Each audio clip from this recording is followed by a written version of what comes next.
जय गौ माता, जय गौ माता, जय जय गौ माता, जय गौ माता, जय गौ माता, जय गौ माता, जय जय गौ माता, जय गौ माता। भारत माता की जय, भारत माता की जय, भारत माता की जय। గౌరవ మంత్రివర్యులు మొన్న ఇచ్చిన ప్రెస్ మీట్లో గణేష్ అనే వ్యక్తి 23 కంప్లైంట్లు పెట్టి అధికారులు ఇబ్బంది పెడుతున్నారని చెప్పేసి అని మంత్రివర్యులు చెప్పడం అది చాలా బాధాకరం అనిపించింది. నేనైతే అన్ని కేసులు అయితే పెట్టలేదు. ఆయనకి అధికారులు తప్పుజావా పట్టించారని నేను అనుకుంటున్నాను. నేను పెట్టింది అయితే ఒకటే కేసు. ఆ కేసుకు కూడా కారణం ఏంటంటే మచిలీపట్నంలో రోడ్డు మీద తిరుగుతున్న ఆవులను అన్ని తీసుకెళ్లి మార్కెట్ యార్డ్లో బంధించినందుకు గాను ఒక్కొక్క ఆవుకి వాళ్ళకి ఇష్టం వచ్చినట్టు ఒకసారి 1250 రూపాయలు, ఒకసారి 1000 రూపాయలు వాళ్ళు ఇష్టం వచ్చినట్టు రైతుల దగ్గర నుంచి డబ్బులు వసూలు చేస్తున్నారు. డబ్బులు వసూలు చేసిన డబ్బులు మన మున్సిపల్ ట్రెజరీలో డిపాజిట్ చేయకుండా అధికారుల అకౌంట్లో వేసుకుంటున్నారు. ₹1 కూడా ఇవాళ వరకు 30 లక్షల పైసలకు డబ్బులు వసూలు అయినా సరే ఇవాళ వరకు ₹1 జమ చేయలేదు. మున్సిపల్ ట్రెజరీలో జమ చేయలేదనే ఉద్దేశం మీద నేను ఆర్టీఐలు కూడా వేయడం జరిగింది. మార్కెట్ యార్డ్లో పెడుతున్న ఆవులు ఎవరు ఆధ్వర్యంలో పెడుతున్నారు, మున్సిపాలిటీ వాళ్ళు పట్టుకుంటున్నారా, లేదంటే ఇంకెవరికైనా రెజల్యూషన్స్ పాస్ చేశారా అని చెప్పేసి నేను ఆర్టీఐలో అడగడం జరిగింది. మున్సిపాలిటీ వాళ్ళు ఒకటే ఇచ్చారు. నా దగ్గర ఇప్పుడు అన్ని రిజిస్టర్డ్ ఆర్టీఐలో ఇచ్చిన రిపోర్ట్లే ఉన్నాయి. బృందావన్ క్యాటిల్ ప్రొటెక్షన్ కమిటీ అనే వాళ్ళ ఆధ్వర్యంలో జరుగుతుంది. మీరు అడిగిన ప్రశ్నలకి ఏది మాకు సంబంధం లేదు. మీరు అడిగిన ప్రశ్న అనేది బృందావన్ క్యాటిల్ ప్రొటెక్షన్ దే బాధ్యత అని చెప్పేసి అని ఎండార్స్మెంట్ ఇచ్చారు మున్సిపల్ కార్పొరేషన్ వాళ్ళు. సో దాని మీద నేను ఫస్ట్ అప్పీల్ కేసి బృందావన్ క్యాటిల్ ప్రొటెక్షన్ కమిటీ ఎవరో, అది రిజిస్టర్డా అన్రిజిస్టర్డా, మీరు what was their authorization given to Brindavan cattle protection committee by Machilipatnam municipal corporation అని నేను అడిగితే ఊహాగానాల ప్రశ్నలకు సమాధానాలు ఉండవని చెప్పేసి మళ్ళీ దానికి ఎండార్స్మెంట్ ఇచ్చారు. అంటే దీన్ని బట్టి మచిలీపట్నం మున్సిపాలిటీ వాళ్ళు మచిలీపట్నంలో పాడి రైతుల్ని ఇబ్బంది పెట్టే కార్యక్రమం భారీ ఎత్తున చేసి రైతుల దగ్గర నుంచి డబ్బులు అన్యాయంగా లూటీ చేశారు. నిన్న కాక మొన్న 5 రోజుల కిందట దగ్గర 40-60 వేల రూపాయలు వసూలు చేశారు ఒక్క రోజులోనే. ఇక్కడి నుంచి ఆవులు బయటకు తరలిచ్చేస్తామని చెప్పేసి బెదిరించగానే వెంటనే రైతులందరూ వెళ్ళి మా వస్తువులు పోతున్నాయి అనే ఉద్దేశం వేరే ఊరు తరలిచ్చేస్తే తెచ్చుకోవడం కష్టం అని చెప్పేసి అని ఆవుల్ని మళ్ళీ డబ్బులు కట్టి విడిపించుకోవడం జరుగుతుంది. ఇంకోటి మంత్రివర్యులు ఇంకోటి అన్నారు, ఆవుల వల్ల యాక్సిడెంట్లు అవుతున్నాయి, చేతులు కాళ్ళు ఇరిగిపోతున్నాయి అని చెప్పేసి మంత్రివర్యులు చెప్తున్నారు. డెఫినెట్గా మేము దానికి ఒప్పుకున్నాం. ఆవుల వల్ల కన్నా గేదెల వల్ల యాక్సిడెంట్లు అవుతున్నాయి అని చెప్పేసి అని మంత్రి గారికి నేను కూడా చెప్పడం జరిగింది. గేదెలు రోడ్డు మీద తిరిగితే ఆ బాధ్యత మేము కూడా తీసుకుంటామని కూడా చెప్పాం. గేదెలు అనేది కమర్షియల్ యాక్టివిటీ, ఆవులు అనేది కమర్షియల్ యాక్టివిటీ కాదు. ఆవులు కేవలం మన హిందూ సాంప్రదాయం ప్రకారం ఆవులు పెంచాలి, ఇంటికి ఒక ఆవు ఉండాలనే సిద్ధాంతం ప్రకారం ఆవు మీద ఎవరు పాడి వ్యాపారం చేసిన పరిస్థితి ఆవుల మీద లేదు. ఓన్లీ గేదెల మీదే వ్యాపారం చేసుకుంటున్నారు. మీరు గేదెలు ఆవులు ఎక్కడ, గేదెలు అనేది రోడ్ల మీద కనిపించవు. అది మేతకెళ్ళి ఇంటికి వచ్చేటప్పుడే గేదెలు కనిపిస్తాయి తప్పించి మిగతా సమయంలో గేదెలు కనిపించడం అనేది చాలా తక్కువ. కావున ఆవుల మీద కొంచెం దయతలచాలి, హిందూ ధర్మాన్ని కాపాడాలని చెప్పేసి మంత్రివర్యులను కోరుకుంటున్నాం. ఇంకోటి ఆవుల వల్ల యాక్సిడెంట్లు అవుతుంది అనేది చాలా తక్కువ. ఇంకోటి గౌరవ మంత్రివర్యులకు తెలియజేసుకునేది ఏంటంటే ఆవుల కన్నా మద్యం తాగి మద్యం మొత్తులో యాక్సిడెంట్లు అయినవి చాలా ఉన్నాయి. చాలా కుటుంబాలు రోడ్డు మీద పడిపోయే పరిస్థితి. బందర్లో ఆవులని నిషేధించేదానికన్నా మద్యపానం నిషేధించడం చాలా అవసరం అని చెప్పేసి గౌరవ మంత్రివర్యులు కొల్లు రవీంద్ర గారికి తెలియజేసుకుంటాం. ఈ ప్రెస్ ద్వారా తెలియజేయడం జరుగుతుంది. ఆవుల్ని మన అనాదిగా హిందువుల మీద ఉంది. ఆవుకి మనం సేవ చేసుకోవాలి తప్పించి పూజలు అవసరం కాదు. ఆవుకి గో సేవ చేసుకోమని చెప్పి గో పూజ చేయమని ఎక్కడ ఏ ధర్మంలో లేదు.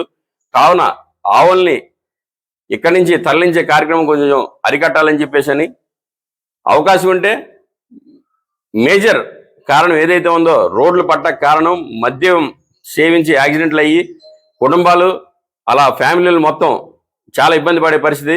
అది మన రాష్ట్రమే కాదు, దేశవ్యాప్తంగా మన రాష్ట్రం మన బందరు కూడా ఉంది దాంట్లో.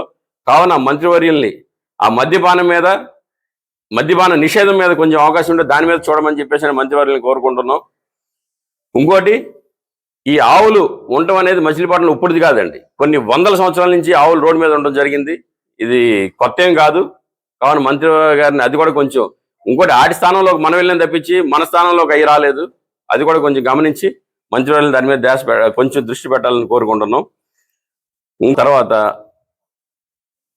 ఇంకోటి మన మార్కెట్ యార్డ్లో ఏదైతే మున్సిపాలిటీ వాళ్ళు పెట్టినారో దాంట్లో 80 ఆవుల దాకా చనిపోయినాయి.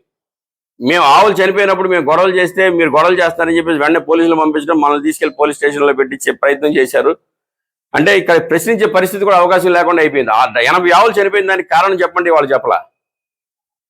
ఇంకోటి మాలో ఒక రైతు ఆవు చనిపోయే పరిస్థితిలో ఉంది, లేదంటే దానికి బాగాలేదు, వైద్యం చేయించుకోవడం బందిల దొడ్లో ఉన్నప్పుడే అంటే కనీసం బందిల దొడ్లో వైద్యం చేయించుకుంటే కూడా అవకాశం ఇవ్వాలి. ఆ రైతు మాట్లాడిన వాయిస్ రికార్డింగ్లు అన్ని పూర్తిగా మా దగ్గర ఎవిడెన్స్లు ఉన్నాయి. రైతులను అంత ఇబ్బంది పెట్టే కార్యక్రమం మన మచిలీపట్నం మున్సిపాలిటీ కానీ మరి పార్టీ వాళ్ళని అనాలో అనకూడదో కూడా తెలియని పరిస్థితి. మంత్రివర్యులు దాన్ని చాలా చాలా సీరియస్గా తీసుకుంటున్నారు. అందువల్ల గౌరవ మంత్రివర్యుల్ని మరోసారి రిక్వెస్ట్ చేసేది ఏంటంటే ఆవుల మీద కొంచెం మరీ అంత కఠిన చర్యలు ఆవుల మీద తీసుకునే పరిస్థితి చేయొద్దని. ఇంకోటి మంత్రివర్యులు గారు ఎలక్షన్ల ముందు పాడి రైతుల సంఘానికి పాడి రైతులకి ఆర్థిక సహాయం చేస్తానని కూడా చెప్పారు. మేము ఏ రోజు ఆయన గెలిచిన రోజు మేము వెళ్ళి మాకు ఆర్థిక సహాయం చేస్తున్నారు చేయలేదేంటి అని మేము ఏ రోజు అడగల. పాల కేంద్రం ఇంక మీకు స్థలం కేటాయిస్తానని చెప్పేసి అని మన జనసేన రామకృష్ణ గారి ఆధ్వర్యంలోనే ఈ సంభాషణ రైతులందరూ అందరూ సమక్షంలోనే జరిగింది. ఆర్థిక సహాయం చేస్తానది పాల కేంద్రం మీకు తక్షణమే నేను చేసి పెడతానని మాట ఇచ్చినది కొల్లు రవీంద్ర గారు.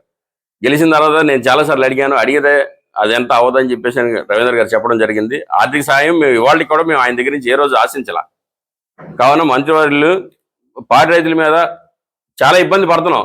ఇవాళ రైతుకు వచ్చేది ఆ గేదె పాలు అమ్మితే 52 రూపాయలు, కానీ మార్కెట్లో ఉన్నది 80 నుంచి 100 రూపాయలు రేటు. రైతుకు వచ్చేది మాత్రం 52 రూపాయలు. మేత రేట్లు పెరిగిపోతుంది, పాల రేటు అదే పరిస్థితిలో ఉంది. అవకాశం ఉంటే ఆ కేంద్రం పెట్టి ప్రయత్నం ఏమైనా మంత్రివర్యులను కొంచెం దాని మీద దృష్టి పెట్టి పాడి రైతులు కొంచెం ఆదుకోవాలని చెప్పేసి అని మంత్రి గారు తెలియజేయడం జరుగుతుంది. ఇంకోటి 23 కేసులు అన్నారు. 23 కేసులు నేను పెట్టలేదు, నేను పెట్టింది ఒకటే కేసు. ఆ ఒక్క కేసు కూడా డబ్బులు మున్సిపల్ ఉద్యోగస్తులు, వార్డు సెక్రటరీలు, వార్డు మేస్త్రులు వీళ్ళందరూ వసూలు చేసిన డబ్బులు దుర్వినియోగం చేశారు కాబట్టి నేను ఆ కేసు పెట్టడం జరిగింది. గవర్నమెంట్ యాక్ట్లో గుండు సూది కొన్నా గుండు సూది ఇచ్చినా సరే ప్రతి దానికి అకౌంటబిలిటీ ఉండాలి. దీంట్లో లక్షలు లూటీ చేసినా సరే అకౌంటబిలిటీ లేదు. ఇది కూడా మీరు గమనించండి. మున్సిపాలిటీ వాళ్ళు డబ్బులు వసూలు చేస్తే ఇచ్చిన రిసిప్ట్లు ఇవి, దీనికి డేట్ లేదు, స్టాంప్ లేదు, సంతకం ఇదిగోండి మాగంటి శ్రీనివాస్ మేస్త్రి, వార్డు మేస్త్రి సంతకం. ఇలా ఇదిగోండి వార్డు 11 వార్డు సెక్రటరీ సంతకం. కనీసం వీటికి స్టాంపులు లేవు. ఇలా అన్యాయంగా రైతులు మోసం చేసి డబ్బులు వసూలు చేశారు. మంత్రివర్యులు దీని మీద కొంచెం అవకాశం ఉంటే దీని మీద కొంచెం దృష్టి పెట్టి ఈ కేసుని, అంటే ఏ ఉద్యోగస్తుడు కూడా అన్యాయంగా చేయడానికి లేదని చెప్పేసి ప్రభుత్వాలు చెప్తున్నారు కాబట్టి దీని మీద కూడా కొంచెం అవకాశం ఉంటే యాక్షన్ తీసుకోవాలని చెప్పేసి మంత్రివర్యులను కోరుకుంటున్నాం. అందరికీ నమస్కారం. గావో విశ్వస్య మాతరః అంటే గోవు ప్రపంచానికి అంతటికీ తల్లి లాంటిది. అలాంటి తల్లిని పండగల పేరుతో చంపుకు తినడం అనేది చట్టరీత్యా నేరమే కాకుండా మహాపాపం కూడా. అలాంటి గోవుల్ని ఈ జిల్లాలో వధ చేయటం, దాన్ని ఆపుతున్న వాళ్ళని, దాన్ని అడ్డుకుంటున్న వాళ్ళ మీద దాడులు చేయడం అనేది చాలా బాధాకరం. 2 సంవత్సరాల క్రితం జిల్లాలో ముఖ్యంగా పెడంలో ఈ గోవధ జరుగుతున్నప్పుడు రెడ్ హ్యాండెడ్గా పట్టుకుని వీడియో సాక్ష్యంతో సహా ఒక వ్యక్తి ముందుకొచ్చి ఆ గోమాతను రక్షించి ఒక ఎఫ్ఐఆర్ చేయడానికి పొద్దునుంచి సాయంత్రం వరకు తిరిగే పరిస్థితి కృష్ణా జిల్లాలో ఉండేది ఒకప్పుడు. ఆ మహానుభావుడు రక్షించిన మహానుభావుడు వల్ల ఈరోజు జిల్లాలో చాలా చోట్ల విచ్చలవిడిగా జరిగే గోవధలు క్రమేపీ తగ్గుతూ వచ్చాయి. ఆ మహానుభావుడి పేరు జన్ను వెంకట గణేష్ గారు. వారికి గో సంరక్షణలో వారికి మద్దతుగా ఉంటామని హిందూ చైతన్య వేదిక తరపున మరియు హిందూ సంఘాల తరపున వారికి మా పూర్తి మద్దతు, సహాయ సహకారాలు వారికి ఉంటాయని సోషల్ మీడియాలో ముస్లిం మత పెద్దలు గోవుల్ని చంపకండి, వధించకండి, వారు పవిత్రంగా భావించే ఖురాన్లో కూడా మనం ఏ దేశంలో నివసిస్తున్నామో ఆ దేశం యొక్క సంస్కృతి సాంప్రదాయాలను గౌరవించాలి అని రాస్తుంది. దాని ప్రకారంగా మనం భారతదేశంలో నివసిస్తున్నాం కాబట్టి భారతదేశపు సంస్కృతి సాంప్రదాయాలను గౌరవించాల్సిన బాధ్యత ప్రతి భారతీయుడి మీద ఉందని వారు పదే పదే సోషల్ మీడియాలో పోస్టులు చేయటం, మత పెద్దలు వారి ప్రార్థనా స్థలాల్లో చెప్పడం చాలా సంతోషకరంగా ఉంది.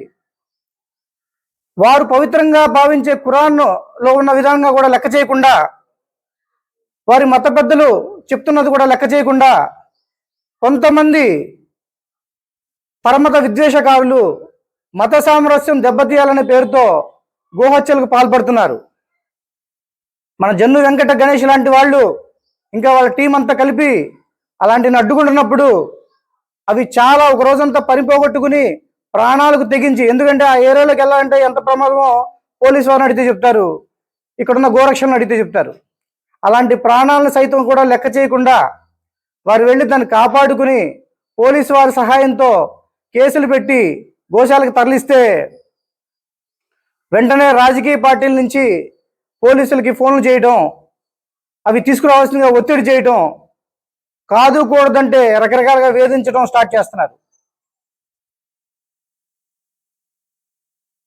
భారతదేశంలో సంస్కృతి సాంప్రదాయాలు పట్టించుకోకుండా మత విద్వేషాలు రెచ్చగొట్టాలని, మత సామరస్యం పాడు చేసేలాగా కొందరి ఇలాంటి దుశ్చర్యలకు పాల్పడుతున్న వారికి ఏ రాజకీయ పార్టీ అయినా సపోర్ట్ చేసినట్టయితే రాబోయే ఎన్నికల్లో వారికి రాజకీయ సమ్మతి కట్టడానికి కూడా గోరక్షకులు వెనకాడరు అని తెలియజేస్తూ, ఒక గోవు రక్తం పడిన నేల ఎన్ని ప్రార్థనలు, ఎన్ని పూజలు, ఎన్ని వ్రతాలు చేసినా, యాగాలు చేసినా ఫలితం ఉండదని చెప్తున్న చోట కూడా మీరు చట్టానికి వ్యతిరేకంగా రక్తం చిందించాలని చూస్తే మా రక్తం చిందించైనా కాపాడుకుంటామని తెలియజేస్తూ, జై శ్రీరామ్, భారత్ మాతా కీ జై.